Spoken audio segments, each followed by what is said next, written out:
Hi, Kate here again. Welcome to day 2. Today we're going to talk about strategy. Now, I know that that word often fills people with utter dread, but fear not.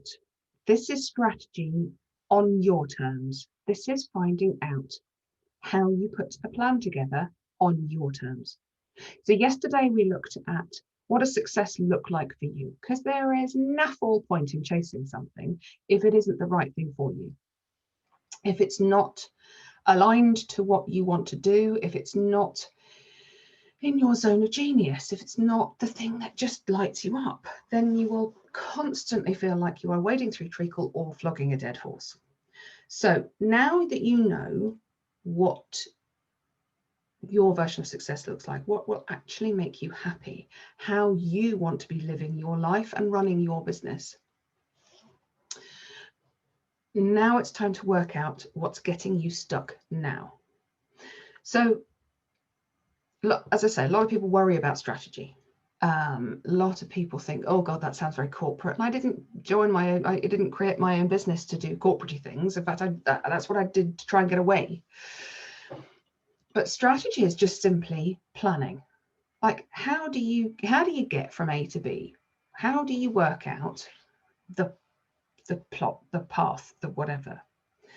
And so I'm going to introduce you to something that's probably going to make you kind of inwardly. Today for you, I have a SWOT analysis. So a SWOT is not the person who has studied much harder than you and got better results than you at school. A SWOT analysis, again, sounds very corporate, sounds very dry, sounds very data. And you're thinking, Kate, I'm not that kind of person. I'm a creative human being. I don't do analysis. It's not my wheelhouse. But you do problem solving. This is the point. If you're a creative human being, you are a problem solver at your very heart. And that's what SWOT analysis is all about. What does SWOT stand for? It stands for strengths, weaknesses, opportunities, and threats. So I use them all the time when I am deciding whether to launch a course or decide to rebrand something, or how I do my one-to-ones. Anytime I want to make a change of any kind in my business, I'll do a SWOT analysis on it. And it's just a sense check. It's a really sensible sense check to work out what it is that you want to do and whether there is the market for it. Is it playing into your strengths?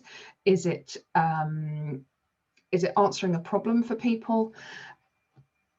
And so you can do this for factual things, for actual things you're going to launch or for projects you're going to start. But you can also do it for yourself and your mindset. This is what we're going to do today. We're going to SWOT our up level. We're going to work out what's blocking us, where we are stuck. And also what the wonderful things are around us that are working. What's working, what's not working. And then following few days, we can then start to patch up the bits that aren't working and push up the bits that are. So I recommend that you do this. You SWOT your up level today, but then hang on to the download. So below this video, I think it's below this video, is a downloadable PDF. I know, downloadable PDFs. We've all downloaded a million of them. I have folders full where I actually haven't even opened the ruddy thing. But please do. Number one, I think it's quite pretty. But also it is a really, really useful tool, and it's not pages and pages long of text of ugh. So what we are going to do is if you open it up, you will see what looks like a petal. We look through, I'm looking at it over here, which is why I'm looking down. We look at what are your strengths. This one should be fairly sensible. It was fairly easy, sorry. What do you do best? What do your clients come to you for? What do you love doing? And I don't just mean qualifications and that sort of thing, because actually we are often far more qualified by the work that we do than the pieces of paper will ever give us credit for. What are our actual innate strengths as people, as creative business owners? What are our weaknesses? What do you know you need to work on? What do you think, oh, well, I always thought that I should. So for example, for me, I keep thinking, maybe I should do a hypnosis course or an NLP course. Probably will do at some point. But for now, I need to record those as a weakness, and I will need to record them as something that is going on, well, it is already on my car park board, my I'm going to deal with it later board. Where do you feel that your competition has the edge? And between those two, the strengths and the weaknesses, those are the internal factors. Those are the bits that you can do something about. You can play up your strengths and you can strengthen your weaknesses so that they move from the weakness pile to your strength pile. Then you have opportunities and threats. Both of those are external factors. So you can't, yes, you can make your own luck, but opportunities will come to you, and it's then a question of whether you jump on those or not. That's an external factor, as is a threat. So where can you make the most of your strengths? Where could you broaden your horizons upwards? Where could you take advantage of something that has come across your path that may not necessarily be what you thought you were going to be doing? Record it and move on from there. And threats, internal, external. What's going on in your world? What do you feel uncomfortable about? What's not working? If you can list all of those out, as far as your up level is concerned, looking at where you know that you are better than the competition, what you excel at, what do your people come to you for, what are you just awesome at that maybe actually you're not necessarily making the most of. What are your weaknesses? Is there anything you can do about them at the moment? Is there a course? I'm loath to recommend yet another course. We've all spent 2020 doing courses. She says, giving you a course to do. Is there a course that you could do to be able to fill that gap? Or actually, is that weakness something that you know it's a weakness, but it's not going to affect you until the 3 steps time? In which case, park it. Doesn't need to be worried about now. What are your opportunities? Where are you? And what could you do about it?